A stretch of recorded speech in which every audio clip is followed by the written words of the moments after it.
Et pour évoquer le sujet plus en détail, nous recevons Régis de Castelnau, avocat français, analyste politique et auteur, en direct avec nous depuis Paris. Bonsoir Monsieur de Castelnau.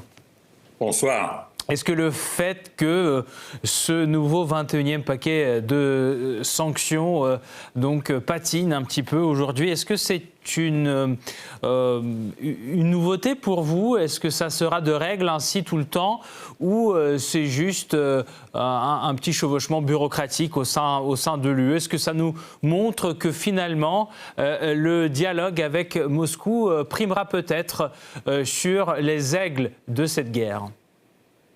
Écoutez, un mauvais moment à passer, non, c'est structurel.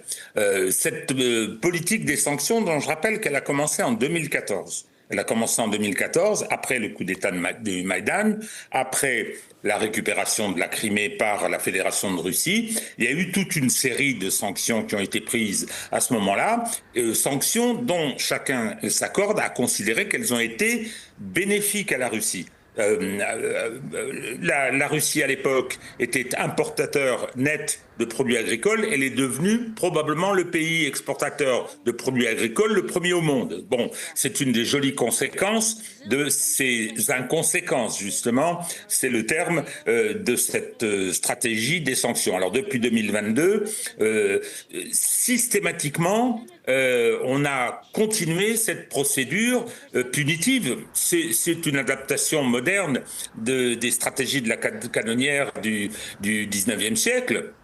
Mais à la différence des stratégies de la canonnière, celles-ci sont totalement inefficaces. Alors bien sûr, elles gênent la Fédération de Russie, hein, elles créent des perturbations, mais surtout, et vos commentaires l'ont bien souligné, c'est pour ça que je souris un peu, hein, tout a été dit, c'est-à-dire que c'est une façon de se tirer des balles dans les pieds, si tant est qu'on ait encore des pieds. C'est très bien présenté et je fais mienne l'adoption de cette formule. Donc, oui, on arrive maintenant à des moments où on se gratte la tête à la Commission européenne, Madame von der Leyen, qui est toujours aussi activiste, sans d'ailleurs consulter ou respecter les prérogatives des États membres, continue à vouloir la mise en œuvre de ces sanctions. Or, maintenant, les intérêts importants, il y a déjà la crise de l'énergie, il y a déjà les conséquences, et je pense à l'Allemagne, sur son industrie qui sont relativement dramatiques, il y a une Union européenne qui est malade économiquement, il faut bien dire les choses comme elles sont, et là, maintenant on arrive à toucher des contradictions État par État, et ça c'est très important. J'ai entendu la liste des positions respectives, mais attendez, c'est chaotique presque, c'est presque chaotique lorsque l'on voit les Français veulent ceci, les Grecs veulent cela, les Italiens veulent cela, c'est-à-dire protéger leurs intérêts, parce que maintenant, cette stratégie des sanctions qui est un peu folle, hein, arrive en contradiction totale avec les intérêts.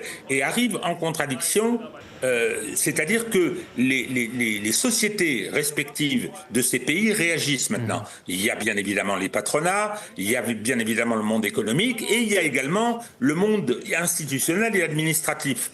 Hein. C'est beaucoup moins facile que ça ne l'a été il y a 2 ans, 3 ans, 4 ans. Donc aujourd'hui, cette difficulté à trouver l'unanimité, eh bien, le témoignage, le symptôme d'une difficulté considérable à maintenir cette stratégie.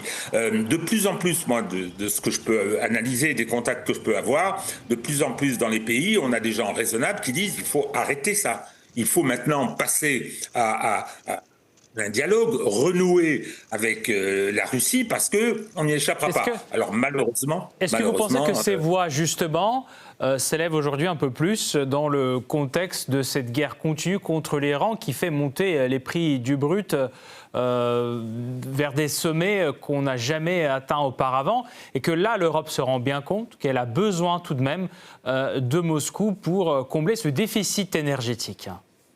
Alors, vous dites l'Europe a bien conscience. J'en doute un peu, parce que sinon, elle n'aurait pas multiplié les erreurs stratégiques depuis toutes ces années. Oui, la reprise de la guerre en Iran, les difficultés économiques dans lesquelles le monde entier va être plongé, à commencer par bien évidemment les États-Unis, tout ça va avoir des conséquences en Europe. Moi, ce que je pense, c'est qu'on a quand même des dirigeants, je pense à la fameuse coalition des volontaires, M. Starmer, qui a désormais été remplacé, M. Merz, qui est en difficulté politique sérieuse, et M. Macron, qui s'en va dans quelques mois, et dont je peux vous dire, puisqu'étant aux premières loges, puisque je suis français, est en grave difficulté politique. C'est-à-dire qu'on sent bien qu'il y a une partie du système qui est en train de dire « ça suffit ». Ouais. Merci beaucoup Régis de Castelnau pour votre analyse, pour ce décryptage. Je rappelle, Régis de Castelnau, avocat français, analyste politique et auteur, pour parler de ce gel, en tout cas pour le moment, du 21e paquet de sanctions anti-russes en Europe. Merci encore à vous.